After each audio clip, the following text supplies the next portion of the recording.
London से नवाज शरीफ की तरफ से भी अस्सलाम अलैकुम, शहबाज शरीफ की तरफ से भी अस्सलाम अलैकुम। मैं चली आती हूं इतनी दूर से, मैं चली आती हूं इतनी दूर से, कुछ तो निस्बत है बहावलपुर से।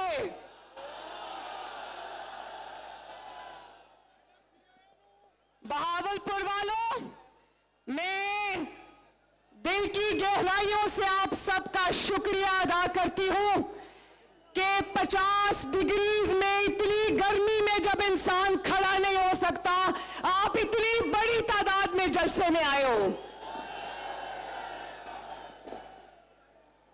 और आप सबको यौम तकबीर मुबारक हो। यौम तकबीर का मतलब जानते हो ना? यौम तकबीर का मतलब है कि पाकिस्तान अपनी हिफाजत करना अल्लाह ताला के फजल से जानता है। यौम तकबीर का मतलब है कि पाकिस्तान का कोई दुश्मन पाकिस्तान की तरफ मैली आंख से देख भी नहीं सकता। यौम तकबीर का मतलब है कि पाकिस्तान की सरहदें इंशाअल्लाह ताला हमेशा के लिए महफूज हैं। पाकिस्तान का दिफा हमेशा के लिए मंजूर है, हमेशा के लिए मजबूत है। तो मैं बहावलपुर से पूछना चाहती हूं, क्या उस लीडर का नाम आता है जिसने पूरी दुनिया के मुल्कों की धमकियों को नजरअंदाज करके भारत के 5 एटमी धमाकों के मुकाबले में 6 एटमी धमाके कर दिए? बहावलपुर से पूछना चाहती हूं, कौन है वो जुर्रतमंद लीडर जिसने $5 अरब की इमदाद ठुकराकर कहा एब्सोल्युटली नॉट और पाकिस्तान को एटमी ताकत बना दिया? कौन है वो लीडर? कौन है वो लीडर? शुक्र अल्हम्दुलिल्लाह, उस लीडर का नाम है मियां मोहम्मद नवाज शरीफ। मैं आज नवाज शरीफ साहब को, अफवाजे पाकिस्तान को, पाकिस्तान के साइंसदानों को, एटॉमिक एनर्जी कमीशन को, जुल्फिकार अली भुट्टो को और जिसने पाकिस्तान के एटमी धमाकों में अपना किरदार अदा किया, मैं सबको बहावलपुर की तरफ से, मरियम की तरफ से, पाकिस्तान की तरफ से खराजे तहसीन पेश करती हूं। मेरे भाइयों और बहनों, मुझे पता चला है कि कभी भी बहावलपुर में इतनी तादाद में खवातीन नहीं निकली। बड़ी मेहरबानी आपकी। मैं अपनी माँ, बहनों, बेटियों को सलाम अर्ज करती हूं। बहावलपुर वालों, वो जो पीछे स्टेज के लोग खड़े, मैंने पूरी कोशिश की थी कि वो भी आगे आ जाएं। जलसे का वो हिस्सा तो नजर ही नहीं आ रहा, लेकिन वो कहते हैं वेल्डिंग हुई भी आगे नहीं आ सकते। तो माफी चाहती हूं, मेरा दिल था आप मेरे सामने खड़े होते और मैं आपसे बात करती। बहावलपुर वालों, जब नवाज शरीफ ने एटमी धमाके करने का फैसला किया तो किस किस मुल्क ने धमकी नहीं दी, किस किस मुल्क ने लालच नहीं दी, किस किस मुल्क ने ये नहीं कहा कि अगर तुम एटमी धमाके करोगे तो दुनिया तुम्हारा धमाका कर देगी, किस किस ने ये नहीं कहा कि तुम्हें पत्थर के जमाने में पहुंचा दिया जाएगा। लेकिन शाबाश है नवाज शरीफ को कि उसने अपनी मादरे वतन की खातिर, अपने वतन की हिफाजत की खातिर, अपने वतन की सलामती की खातिर उसने कहा कि मेरा जो करना है कर लो, मैं इंशाअल्लाह ताला पाकिस्तान को एटमी ताकत बनाकर दम लूंगा। नवाज शरीफ ने तो नहीं कहा, नवाज शरीफ ने कोई झूठा खत नहीं लहराया, नवाज शरीफ ने तो किसी साजिश का ड्रामा नहीं किया, नवाज शरीफ ने तो कोई रोना धोना नहीं किया। नवाज शरीफ धमकियों के बावजूद सीधा पहुंचा बलोचिस्तान में चागी के पहाड़ों के दामन में, और आवाज आई नाराए तकबीर अल्लाह अकबर। मेरे भाइयों बहनों, ये होती है खुददारी, ये होती है आजादी कि आपने अपने मुल्क को इतनी बड़ी ताकत बना दिया कि उसके बाद क्या क्या नहीं हुआ। उसके बाद कारगिल का हमला हुआ और भी बहुत कुछ हुआ, लेकिन किसी पाकिस्तान के दुश्मन को जुर्रत नहीं हुई कि पाकिस्तान को मैली आंख से देख सके। नवाज शरीफ ने सिर्फ एटमी धमाके नहीं किए, नवाज शरीफ ने इस मुल्क को मिसाइल प्रोग्राम दिया, जेएफ थंडर के तैयारे दिए, और सिर्फ अपने मुल्क की सरहदों को इस तरह महफूज सिर्फ इस मुल्क की मिट्टी से मोहब्बत करने वाला कर सकता है। और फिर नवाज शरीफ ने सिर्फ ये नहीं किया, नवाज शरीफ ने अल्लाह ताला के फजल से, आपकी सपोर्ट से, आपकी दुआ से इस मुल्क को रोशनियां दी, इस मुल्क से लोड शेडिंग के अंधेरे दूर किए, इस मुल्क से दहशतगर्दी के हमले दूर किए, इस मुल्क को सड़कें दी, मोटरवेज दी, कारखाने दिए, बोलो दिए ना। नवाज शरीफ ने दिन रात मुल्क की खिदमत की और उस पर तनकीद करके अपनी सियासत को चमकाने वाला फितना खान, कौम तुमसे पूछती है कि तुमने कौम को क्या दिया, सवाए लच्चरपन के, सवाए बदतमीजी के, सवाए गालियों के, सवाए गुर्बत के, सवाए इफलास के, सवाए महंगाई के, सवाए महंगी रोटी के, सवाए महंगी बिजली के, सवाए आईएमएफ को पाकिस्तान को आईएमएफ के हाथों गिरवी रखने के तुमने पाकिस्तान को क्या दिया। मैं फितना खान से पूछती हूं कि एक अपना कारनामा ऐसा बता दो, एक चैलेंज करती हूं, एक कारनामा ऐसा बता दो जिससे हमें पता चले कि किसी दूसरे मुल्क को तुम्हारे खिलाफ साजिश करने की क्या जरूरत पेश आई। बहावलपुर के मेरे भाइयों और मेरी बहनों, आज अल्लाह ताला के फजल से पाकिस्तान को कोई बैरूनी खतरा नहीं है, पाकिस्तान को कोई सिक्योरिटी का खदशा नहीं है। आज पाकिस्तान को अंदरूनी खदशा है, अंदरूनी खतरा है। आज पाकिस्तान को खतरा है तो इंतशार से, आज पाकिस्तान को खतरा है तो फितने से, और इंतशार और फितने का दूसरा नाम क्या है?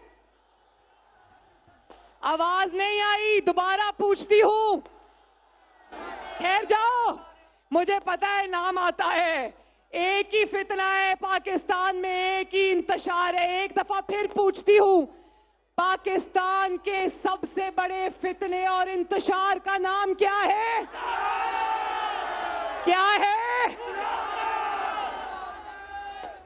देखो, लोग जानते हैं कि आपकी शायद आवाज माइक में ना आ रही हो, मैं आपकी आवाज बन के पाकिस्तान की कौम को बताती हूं कि बहावलपुर यक जबान होकर कह रहा है कि पाकिस्तान के सबसे बड़े फितने का, पाकिस्तान के सबसे बड़े इंतशारी का नाम है इमरान खान। एक बात बड़ी समझने की है, मैं आपको एक मिसाल दे के समझाती हूँ, मिसाल दे के समझाती हूँ। मैंने काफी जरूरी बातें करनी है, अपने बहावलपुर की फैमिली से मैंने बातें करनी है। मैं ये कहती हूँ कि जब एक घर में गुर्बत होती है, जब एक घर में इफलास होता है, तो उस गुर्बत और इफलास से घर की तबाही नहीं आती, घर वाले फिर भी जिंदा रहते हैं। लेकिन अगर उसी घर में रोज सर पे खतरा मंडला रहा हो, रोज फितना और फसाद की वजह से घर वालों को यह पता ना हो कि अगले लम्हे क्या होना है, तो वो घर तबाह हो जाते हैं, बर्बाद हो जाते हैं। पाकिस्तान का मसला भी आज उसी घर की तरह है। पाकिस्तान को कोई खारजी मसला नहीं, पाकिस्तान को अल्लाह ताला के फजल से किसी दुश्मन से कोई खतरा नहीं। पाकिस्तान को अगर खतरा है तो पाकिस्तान को खतरा फसाद और फितने से है। वो फसाद और फितना जो पाकिस्तान को तरक्की करते हुए नहीं देख सकता था। याद है ना 2014 के वो धरने, याद है ना? पाकिस्तान तेजी से तरक्की की मनाजिल तय कर रहा था, लेकिन किसी इक्तदार के लालची को वो हजम नहीं हो रहा था। वो धरने लेकर इस्लामाबाद पे हमलावर हुआ और उसके नतीजे में देखो, हमलावर हुआ तो इसका वो वाला लॉन्ग मार्च भी नाकाम हुआ, वो वाला लॉकडाउन भी नाकाम हुआ। तो वहां इसने खुद ये बात की, बहावलपुर वालों, इसने टीवी में इसके मुंह से निकल गया कि मुझे जस्टिस खोसा ने कहा कि तुम क्या दरखास्त लेकर इधर उधर फिर रहे हो, हमारे पास आओ, हम पनामा का फैसला करते हैं। आज जब इसका दूसरा लॉन्ग मार्च भी बुरी तरह नाकाम हो गया, बुरी तरह फेल हो गया, तो आज ये और किसी को आवाजें नहीं दे रहा था क्योंकि नंबर बदल गया है। तो आज सुप्रीम कोर्ट में खत लेके चला गया है।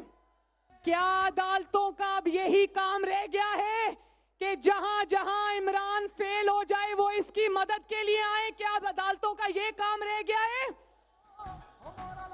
इमरान खान, जो इनकलाब तुम बजरिया सुप्रीम कोर्ट लाना चाहते हो, इंशाअल्लाह ताला सुप्रीम कोर्ट और पाकिस्तान के अवाम उसको भी नाकाम बना देंगे इंशाअल्लाह। पहले ये मिन्नतें करके इदारों को सियासत में घसीटता है और फिर उन्हीं इदारों को गली चौराहों में गालियां निकालता है। तो मैं सुप्रीम कोर्ट को अदब से कहना चाहती हूं, इस इंतशारी से, इस फितनेबाज से, इसकी सियासत से दूर रहें, क्योंकि supreme court of Pakistan Pakistan का इदारा है, उसको गैर जानिबदार रहना होगा। क्यों मेरी बात की तायीद करते हो ना? और फिर बहावलपुर वालों, कल नाकामी, बदतरीन नाकामी के बाद टीवी पर आकर कहता है कि मेरा मार्च इसलिए कामयाब नहीं हुआ कि मेरी तैयारी नहीं थी। तो मैं ये पूछना चाहती हूं कि बंदे लाने की तुम्हारी तैयारी नहीं थी, आगे लगाने की तुम्हारी पूरी तैयारी थी, लेकिन पुलिस के जवानों के सीनों में सीधी गोलियां उतारने की तुम्हारी पूरी तैयारी थी। और जब 4 साल ये पाकिस्तान की तबाही करके गया, पाकिस्तान की मईशत की तबाही कर कर गया, पाकिस्तान के अवाम को रोटी से मजबूर करके गया, लोड शेडिंग के अंधेरे देकर गया, तो बाहर आके कहता है कि तैयारी के बगैर हुकूमत में नहीं आना चाहिए। तो मैं तुमसे ये पूछना चाहती हूँ, ये पाकिस्तान 22 करोड़ का मुल्क है या जानवरों का मुल्क है जिसके ऊपर तुम ये सारे तजर्बे करते रहोगे? अब तो जानवरों के भी हकूक होते हैं, तुमने 22 करोड़ को जानवरों से भी कमतर समझ लिया है। और फिर मैंने कल देखा कि वो जो 2 बच्चे शहीद हुए थे पीटीआई के कारकुन, मैं उनके घर वालों से इजहार अफसोस भी करती हूं, इजहार हमदर्दी भी करती हूं। जिनके घर इमरान खान गया, उसके बच्चों को दूसरों की नकल करके गोद में बिठाया था, तो वो बच्चे पूछते तो होंगे कि अंकल इमरान खान, तुम्हारे अपने बच्चे बाहर लंदन में ठंडी हवाओं में बैठे हुए, हमारे बाप को किस पादाश में तुमने गोलियों से मरवा दिया? ये पूछना चाहती हूँ, अगर हकीकी आजादी का सफर है ये, अगर तुम इस जहाद को, जहाद का नाम देते हो इस लॉन्ग मार्च को, तो मैं तुमसे पूछना चाहती हूँ, जहाद तो तमाम मुसलमानों का फर्क है, उनका फर्ज है, तो कासिम और सुलेमान को लंदन में क्यों बिठाया हुआ है? तुम्हारे बच्चे लंदन की ठंडी हवाओं में मेरी कौम के बच्चे सड़कों पे लू के तपेड़े खाने के लिए? मैं ये पूछना चाहती हूं कि सबसे पहले तो अपने बेटों को कहें कि ताजे बर्तानिया का तौक गले से उतार कर आए, ब्रिटिश पासपोर्ट को आग लगा कर आए और आए आजादी मार्च को लीड करें। फितना खान से ये भी कहना चाहती हूं कि आओ लाहौर में उस शहीद कांस्टेबल कमाल अहमद के घर में भी आओ, जिसके सीने में तुम्हारे पीटीआई के मेंबर ने सीधी गोलियां उतार दी और उसको शहीद कर दिया। बहावलपुर मेरे भाइयों बहनों, मैं उस कांस्टेबल के घर में गई, मैंने उसकी जवान बेवा को देखा, उसके 5 बच्चों को देखा, मेरा दिल खून के आंसू रोया। वो क्यों? शहादत उसकी हो गई क्योंकि एक फितना खान को इक्तदार से बाहर रहने की आदत नहीं रही, क्योंकि वो लोगों के बच्चों की शहादतें और लोगों के बच्चों की तकलीफ में अपनी सियासत चमकाना चाहता है और वापस प्राइम मिनिस्टर हाउस में जाना चाहते हैं। तो इंशाअल्लाह ताला ये हम नहीं होने देंगे। और फिर मैंने ये भी देखा कि पाकिस्तान में इसके जो फॉलोअर्स हैं उनको इसने इतनी गंदी जुबान सिखा दी। मेरे सामने एक वीडियो आई जो आप सब ने देखी होगी कि एक बापर्दा खातून पुलिस वाले के पीछे पीछे जा रही थी, कोई अच्छी फैमिली से लगती थी, लेकिन इसके पैरोकार पुलिस वाले को गालियां देती रही, पुलिस वाले को बहुत ही नामुनासिब जुमले कहती रही। मैं उस पुलिस वाले को नहीं जानती, लेकिन मैं उस पुलिस वाले को दिल की गहराइयों से शाबाश देना चाहती हूं कि किसी सही माँ बाप का बेटा है, ऊपर से मजहब का लबादा ओढ़ लेता है, कभी रियासत मदीना का नाम अपनी नापाक जुबान से लेता है, कभी बिस्मिल्लाहिर्रहमानिर्रहीम पढ़कर इया का नाबुदु व इया का नस्ताईन पढ़कर औरतों पर जुमले कसता है अपनी तकरीरों के अंदर। इया का नाबुदु व इया का नस्ताईन पढ़कर झूठ के अंबार लगा देता है। और वो वीडियो देखी थी ना, जो इसके पीछे खड़ा आइन शिकन कासिम सूरी इसको कह रहा था, खान साहब थोड़ा सा इस्लामिक टच दे दे, इस्लामी टच दे दे। अपनी सियासत के लिए मजहब का इस्तेमाल करे, उस इंसान से ज्यादा खतरनाक इंसान कोई नहीं। और असलियत ये है कि कल टीवी में कह रहा था सुलह हुदैबिया, और सुलह हुदैबिया कहना नहीं आ रहा था, कह रहा था हुदैबा हुदैबा। और फिर सल्लल्लाहु अलैहि वसल्लम नहीं आ रहा था कहना, कहता है सल्लल्लाहु अलैहि वसल्लम। ये है इसकी असल हकीकत। कल इमरान खान ने जो मुआहिदा किया था IMF से, जिसमें ये उनसे मुआहिदा करके आया था कि हम तेल की कीमतें, डीजल पेट्रोल की कीमतें बढ़ाएंगे, कल हमें इसके किए हुए मुआहिदे की वजह से तेल की कीमतें बढ़ानी पड़ी। दिल पर क़यामत गुजरी, दिल खून के आंसू रोया। लेकिन 1 रुपया भी किसी चीज पे बढ़ता है, यकीन करो, मैं खुदा की कसम खाकर कहती हूं, नवाज शरीफ का दिल रोता है, शहबाज शरीफ का दिल रोता है, मरियम नवाज का दिल रोता है। ये तो कहता था ना कि मैं आलू प्याज के रेट पता करने नहीं आया, लेकिन मैं आपको कहती हूं कि हाँ, नवाज शरीफ, शहबाज शरीफ आलू प्याज के रेट पता करने आए हैं पाकिस्तान में। और इंशाल्लाह कल शहबाज शरीफ साहब का कौम से खिताब सुना था ना, मैं बड़ी हैरान हुई, मैंने बड़े शौक से शहबाज शरीफ का खिताब सुना। ना कोई गाली, ना कोई मजहब कार्ड, ना कोई बदतमीजी, ना कोई गद्दारी कार्ड, ना तू ना मैं। शहबाज शरीफ ने अल्लाह ताला के फजल से पाकिस्तान की तारीख का सबसे बड़ा रिलीफ पैकेज कल अनाउंस किया। अल्हम्दुलिल्लाह 28 अरब रुपए का रिलीफ पैकेज कल अनाउंस हुआ है, और उस 28 अरब से इंशाअल्लाह ताला 8.5 करोड़ अवाम इंशाल्लाह मुस्तफीद होंगे। तुम तो अपनी 4 साल की कारकर्दगी का हिसाब नहीं दे सकते, क्योंकि 4 साल में ऐसा कुछ किया ही नहीं है। लेकिन मुझसे सुनो, शहबाज शरीफ की 5 हफ्ते की कारकर्दगी। आटा सस्ता,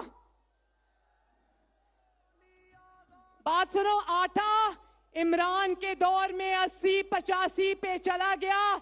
शहबाज शरीफ 5 हफ्तों में उसको वापस 40 पर ले आया। इस दिनों में शहबाज शरीफ ने आटे की कीमत 40 रुपए कम कर दी। चीनी की कीमत शहबाज शरीफ नीचे ले आया।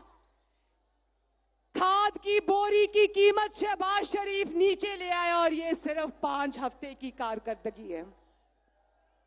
तो मैं बहावलपुर के अवाम से ये गुजारिश करना चाहती हूं कि जिस तरह आपने जब नवाज शरीफ ने एटमी धमाके किए थे, तो आप नवाज शरीफ के साथ सीसा पिलाई हुई दीवार बनकर खड़े हो गए थे। जब नवाज शरीफ ने अफवाजे पाकिस्तान के साथ मिलकर दहशतगर्दी के खिलाफ ज़र्बे अज़्ब और रद्दुल फसाद लड़ी थी, तो कौम दीवार बनकर नवाज शरीफ कर पीछे खड़ी हो गई थी।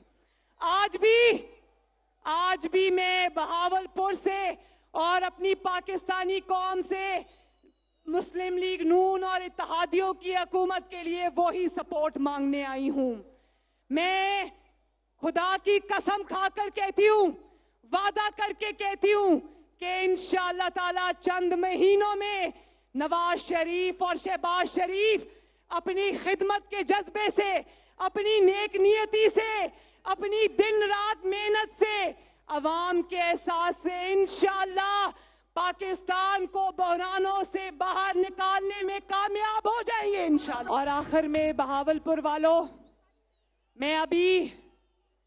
मैं बहावलपुर थोड़ा जल्दी पहुंच गई थी। मैंने कहा अवाम को मेरा इंतजार ना करना पड़े, तो मैं आज अभी जहां पर थी वहां मैं टीवी देख रही थी, और टीवी पर आ रहा था कि इमरान खान ने जिन दिनों में वोट ऑफ कॉन्फिडेंस होने वाला था, उन दिनों में इमरान खान ने अपने एक दोस्त को कहकर जरदारी साहब की मिन्नत करवाई थी कि लॉन्ग मार्च में वोट ऑफ नो कॉन्फिडेंस में शामिल ना होना। उनकी मिन्नत कर रहा था। तो मैं कौम से पूछना चाहती हूं, जलसों में तुम कहते थे फितना खान कि मैंने जरदारी को, इन सब को मैंने अपनी बंदूक की नशिस्त पे रखा है। जलसों में तुमने उनको बंदूक की नशिस्त पर रखा था और अपने दोस्तों को भेजकर उन्हीं लोगों की रात को मिन्नतें करवाते थे। तो उन्हीं साजिशों की चुपके चुपके मिन्नत क्यों किया करते थे? ये अभी इसको पता चल गया था कि इसका लॉन्ग मार्च फेल होने लगा है, तो लॉन्ग मार्च से 2 दिन पहले नवाज शरीफ साहब की मिन्नतें करनी शुरू कर दी कि इलेक्शन की डेट अनाउंस कर दो, मैं लॉन्ग मार्च कॉल ऑफ कर देता हूं। नवाज शरीफ ने कहा, सुन लो, नवाज शरीफ साहब को जब ये मैसेज मिला तो नवाज शरीफ ने कहा इमरान खान को कह दो कि नवाज शरीफ ना किसी धौंस में आएगा, ना किसी जत्थे के हाथों ब्लैकमेल होगा। मैं पाकिस्तानी कौम को मुबारकबाद देना चाहती हूं कि बहावलपुर ने, मैंने सुना बहावलपुर से भी कोई नहीं निकला, और कहते हैं पुलिस वाले रोकेंगे तो इनकलाब कैसे आएगा? भाई, वोट को इज्जत दो को भी पुलिस वाले रोका करते थे, नवाज शरीफ को भी पुलिस वाले रोकते थे, मरियम नवाज शरीफ को भी उठाकर डेथ सेल में तुमने फेंका। लेकिन बताओ कि अल्लाह ताला ने क्या वो वोट को इज्जत दो को कामयाबी नहीं दी? तो जो इनकलाब होते हैं ना, इनकलाब, वो पुलिस के और डंडों के डर से घरों में दुबक कर नहीं बैठ जाते। अगर 1 लाख छोड़ो, इसने 25 लाख की बात की थी ना, शर्म से डूब मरो फितना खान, तुमने 25 लाख की बात की, पूरे पाकिस्तान से 25,000 बंदा भी नहीं निकला। झूठ बोलते हो कि तुम्हारी तैयारी नहीं थी, खैबर पख्तूनख्वा के जितने भी हुकूमती वसाइल थे तुमने सब इस्तेमाल कर लिए। 30-30, 35-35 लाख खैबर पख्तूनख्वा की हुकूमत से अपने MNAs और MPAs को दिया कि बंदे इकट्ठे करके लाओ। सरकारी गाड़ियां इस्तेमाल की, सरकारी पैसा इस्तेमाल किया, गिलगित बल्तिस्तान की सरकारी वसाइल इस्तेमाल किए और आखिर में लोगों को सड़कों पे डंडे खाने के लिए छोड़ के खुद खैबर पख्तूनख्वा के सरकारी हेलीकॉप्टर में लटका रहा। बहावलपुर, आपकी अजमत को मैं सलाम पेश करती हूँ कि आपने इस फितना और फसाद को जहां से निकला था वहीं वापस भेज दिया। मैं पूरे पाकिस्तान के अवाम का, खुसूसन खैबर पख्तूनख्वा के अवाम का भी शुक्रिया अदा करती हूँ कि उन्होंने एक इंतशारी की कॉल पर लबैक नहीं कहा, उसको रिजेक्ट कर दिया। क्या कर दिया? रिजेक्ट कर दिया। और अब पंजाब की तरफ आ जाओ। पंजाबियों ने तो इससे फरागोगी का बदला